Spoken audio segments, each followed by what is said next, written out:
Es un gusto estar aquí con ustedes y seguramente ya les dieron la bienvenida, pero nuevamente bienvenidos a Quito, el primer patrimonio cultural de la humanidad. Espero que tengan tiempo para disfrutarlo. Yo quería referirme a un tema un poco más amplio, además porque estamos, como ustedes habrán visto, en plena campaña electoral. Hay elecciones el 19 de febrero. Entonces, yo quería comenzar hablando cómo la definición del modelo de sociedad permite o no la asignación de recursos para la defensa de los derechos económicos, sociales y culturales. Y me parece importante analizar un poco cómo en estos 10 años el gobierno actual se ha planteado un modelo de Estado diferente. Entonces, como les decía, dependiendo de la definición del modelo de sociedad que se quiere construir, sobre la base de las demandas de los ciudadanos y no de los intereses particulares, eso es lo que va a permitir orientar el financiamiento para el cumplimiento de los derechos económicos, sociales y culturales. En el caso del Ecuador, en el 2008, aprobamos lo que se denomina la Constitución de Montecristi. En Montecristi porque ahí fue donde se elaboró la Constitución, y en el 2008 se realizó un referéndum y ahí se aprobó con la voluntad del pueblo ecuatoriano. Y eso me parece muy importante porque es la ciudadanía la que decide que esa es la sociedad que quiere construir. Y el primer artículo de la Constitución dice: el Ecuador es un Estado constitucional de derechos y justicia social, democrático, soberano, independiente, unitario, intercultural, plurinacional y laico. Y en el artículo 3, en el cual se señalan los deberes primordiales del Estado, el primero es, comillas, garantizar, sin discriminación alguna, el efectivo goce de los derechos establecidos en la Constitución y en los instrumentos internacionales, en particular la educación, la salud, la alimentación, la seguridad social y el agua para sus habitantes. Entonces, en el Ecuador, el derecho a la educación está garantizado, gratuito, hasta el tercer nivel de universidad. O sea, es el tercer nivel, o sea, la universidad. O sea, un médico, una médica puede estudiar aquí en Ecuador, digamos, puede graduarse sin pagar pensión. O, en el caso de la salud, especialmente las enfermedades catastróficas, tienen una atención especial, y yo soy testiga de eso porque he enfrentado un cáncer que ha sido cubierto por la Seguridad Social. Entonces, en otras circunstancias es muy difícil poder atender estos derechos a la salud y a la educación. El fundamento de este modelo es el buen vivir, o el summa causa, que significa vivir en armonía con uno mismo, con la naturaleza y con los demás. Y lo que se busca una relación armónica entre la sociedad, el Estado, la naturaleza y el mercado, donde no es necesariamente el mercado el que domina, sino que el mercado está al servicio de la sociedad.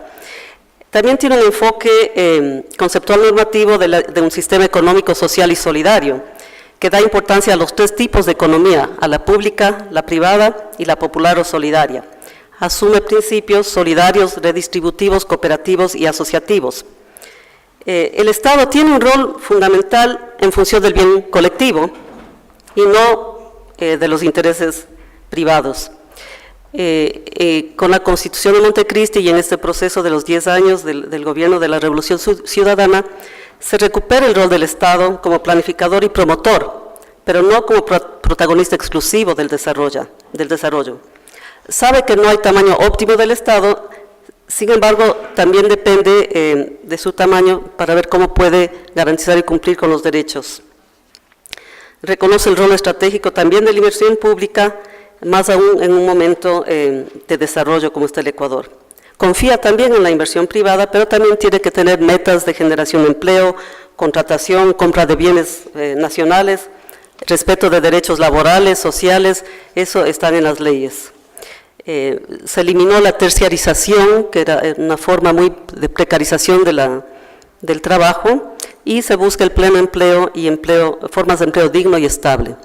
Justo hoy, en el periódico El Tiempo de Cuenca, una señora decía que ella ha trabajado como empleada doméstica 15 años y recién desde el 2010 tiene derechos, porque así se aprobó recién, digamos, tanto para seguridad social, con horarios, y que también el sueldo del empleado doméstica sea igual a cualquier trabajador, o sea, que no haya diferencia.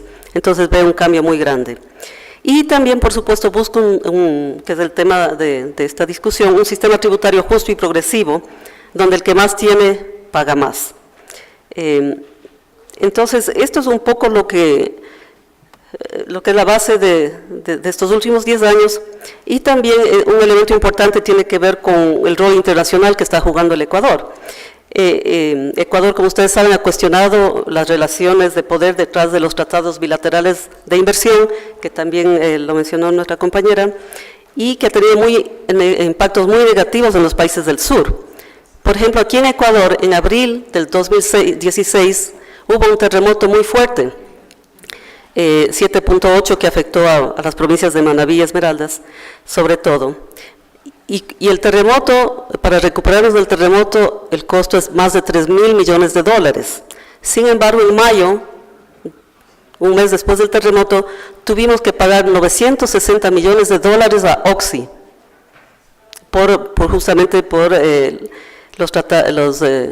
las sentencias, bueno, no son las sentencias, los tribunales de arbitraje condenaron al Ecuador a pagar 960 millones y 160 millones de dólares a Chevron. O sea, Chevron vino acá, ensució la Amazonía, hizo daño,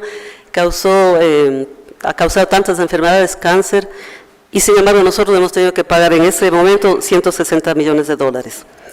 Entonces, esto obviamente también tiene un costo que se traslada afecta, digamos, los derechos económicos, sociales y culturales.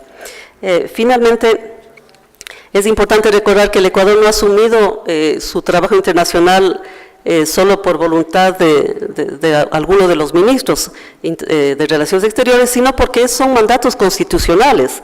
Entonces, la Constitución, en su artículo 416, cuando habla de los principios de las relaciones exteriores, en el acápite 12 señala lo siguiente, que el Ecuador fomenta un nuevo sistema de comercio e inversión entre los estados que se sustente en la justicia, la solidaridad, la complementariedad, la creación de mecanismos de control internacional a las corporaciones multinacionales y el establecimiento de un sistema financiero internacional justo, transparente y equitativo. Rechaza que controversias con empresas privadas extranjeras se conviertan en conflictos entre estados. Entonces, como les digo, aquí hay incluso mandato constitucional para el trabajo que venimos realizando en este campo. El segundo punto que quería mencionar es cómo los gobiernos neoliberales, aquí en el caso del Ecuador, han mostrado poco interés en el cumplimiento de los derechos, como ya se había señalado muchas veces por el pago de la deuda externa. Entonces, es importante, como señaló aquí nuestra subsecretaria Carola Íñiguez en un artículo en Línea Sur, ella dice, abro comillas, el poder transnacional se ha ido consolidando de tal manera que se ha traducido en poder político, con ganancias inimaginables, mientras el poder de los estados y los derechos de los trabajadores se debilitaron. Las recetas neoliberales que predicaban la atracción de inversiones a cualquier costo, se orientaron a establecer cada vez menos controles normativos a los grandes poderes, incluso en detrimento de las legislaciones nacionales, ambientales y laborales, y por supuesto de los instrumentos internacionales de derechos humanos. Creo que esa es una constante en América Latina, pero en el caso del Ecuador, esta economía neoliberal lo que hizo es privatizar lo público, se priorizó el pago de la deuda externa, se debilitó la inversión pública, no se invirtió en salud, en educación, en seguridad. En nombre de la libertad de mercado, se dio carta abierta al sistema financiero desregulado, lo que provocó la peor crisis bancaria financiera en el Ecuador, lo que fue el feriado bancario, que cerraron los bancos y se quedaron con la plata de la gente, afectando obviamente los derechos de los ecuatorianos. En la década de los 80 y 90, los ingresos fiscales se utilizaron en gran medida para el pago de la deuda externa pública, que se incrementó sustancialmente cuando el Banco Central del Ecuador en los 80 asumió en condiciones desfavorables la deuda externa privada, en lo que se denominó la sucretización. Para tener una idea, en el gobierno de ese tiempo de Durán Ballén, Sixto Durán Ballén, la deuda casi llegó al 80% del PIB. En ese tiempo el Ecuador pagaba puntualmente la deuda externa, pero no pagaba a los médicos, a los maestros y era muy frecuente, teníamos huelgas, ¿no?, para que les paguen los sueldos. Los problemas de la economía ecuatoriana se resolvían con los paquetazos, aumento de la gasolina, aumento de servicios básicos, con recetas del Fondo Monetario. Y yo quisiera contrastar eso en este tercer punto con lo que ahora les comentaba en estos 10 años con el modelo económico del buen vivir, un poquito hacer un contraste en cuanto a las cifras. La inversión pública en Ecuador en este tiempo ha buscado llevar hacia el cambio estructural del país. Es una situación compleja, ¿no?, porque tampoco los grandes poderes fácilmente dicen, tomen, aquí está la plata. Sin embargo, yo sí quisiera indicarles unas cifras en cuanto a una comparación de la inversión pública en cuanto al promedio anual entre los años 2000 a 2006 y el periodo 2007-2015. En inclusión económica y social, la inversión es 7 veces mayor. En salud, 7 veces más. En vivienda, 5 veces más. En deporte, 33 veces más. En seguridad, 13 veces más. Y en tecnología de la información, 21 veces más. Ha habido un esfuerzo muy grande del gobierno como justamente para que la inversión se enfoque en los temas sociales. Como ustedes conocen, los sistemas tributarios progresivos son una de las herramientas más importantes para que los gobiernos hagan frente a la desigualdad. Las políticas tributarias constituyen elementos básicos en el mejoramiento de la protección en materia de derechos humanos y mejoran las condiciones económicas de los países, reconociendo el impacto que tienen la inversión en educación, salud, seguridad social, etc. Este modelo de desarrollo ha permitido, exige una mayor cohesión de la sociedad para que contribuya equitativamente en el pago de sus impuestos. Por tanto, los ingresos tributarios constituyen el pilar fundamental dentro del presupuesto general del Estado. En esta década ha aumentado la recaudación tributaria, gracias al crecimiento económico, pero también porque ha habido importantes reformas al Código Tributario precisamente para evitar la evasión tributaria. Por ejemplo, en el año 2015 la recaudación tributaria fue 3 veces mayor que en el 2006. Pasó de 4.672 millones a 13.900 millones. Entonces sí ha habido un incremento bastante importante. Entre el 2000 y 2006 se recaudaron 21.000 millones y entre el 2007 y 2015 88.000 millones. Entonces la recaudación tributaria ha sido fundamental. Entonces lo que siempre está en disputa son diferentes modelos de sociedad. Y me parece que ese es el fondo del problema, porque el problema no es técnico, sino político, ¿no? Como se evidencia en el caso ecuatoriano, hay un modelo que lleva a una mayor concentración de la riqueza y mayor desigualdad, y otro modelo que busca la garantía de los derechos y la redistribución de la riqueza. La pregunta es, ¿qué modelo de sociedad es más conveniente para la mayoría? Como hemos visto, el modelo neoliberal, en el caso del Ecuador, permitió la transferencia de riqueza social hacia unos pocos que se hicieron multimillonarios con las privatizaciones de las empresas y de los servicios públicos. Estigmatizaron al Estado y se redujo al mínimo su rol, dejando que supuestamente sea el mercado el que regule las relaciones económicas y sociales. Pero todos sabemos que en el modelo de libre mercado el pez grande se come al pez chico. Como resultado, se profundizaron las desigualdades y las inequidades sociales y, como en el resto del mundo, los ricos se hicieron más ricos y los pobres más pobres. Recordemos que en el feriado bancario, incluso los banqueros se apropiaron de los ahorros de los ecuatorianos, colapsó la economía y millones de ecuatorianos se vieron obligados a migrar a España, a Estados Unidos, sobre todo a Italia, en busca de empleo para sostener a sus familias. Y lo más contradictorio, que creo que también nuestro canciller lo dijo esta mañana, es que esos migrantes sostuvieron la economía enviando sus remesas, mientras quienes sí tenían plata mandaban, a los paraísos fiscales sus dineros, ¿no?, para evitar pagar impuestos.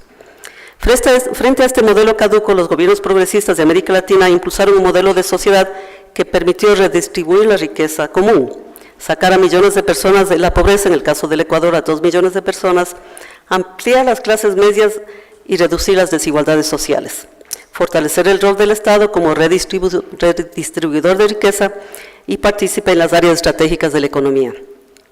Y en definitiva, esto ha ayudado a cumplir con los derechos económicos, sociales y culturales. En estas dos visiones o modelos de sociedad hay tres temas fundamentales que están en juego. El rol del Estado, el tema de los impuestos y el tema de los derechos. En cuanto, ¿todavía tengo, no? No alcanzo a ver, soy cieguita. 2 minutos.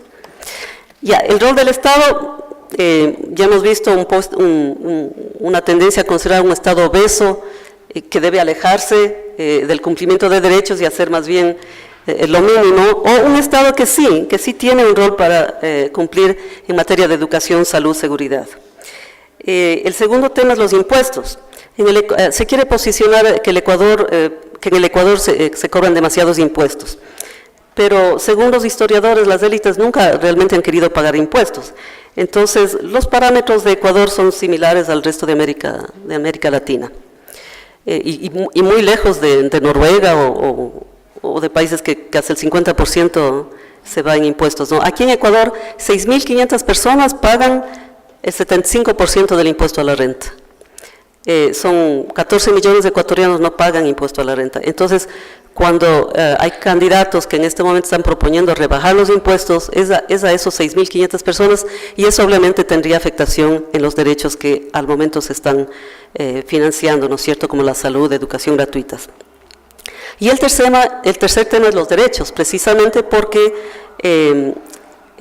nosotros estamos viendo en esta campaña que se ofrece nuevamente regresar a la flexibilización laboral, a la terciarización, lo que de hecho afecta los derechos laborales.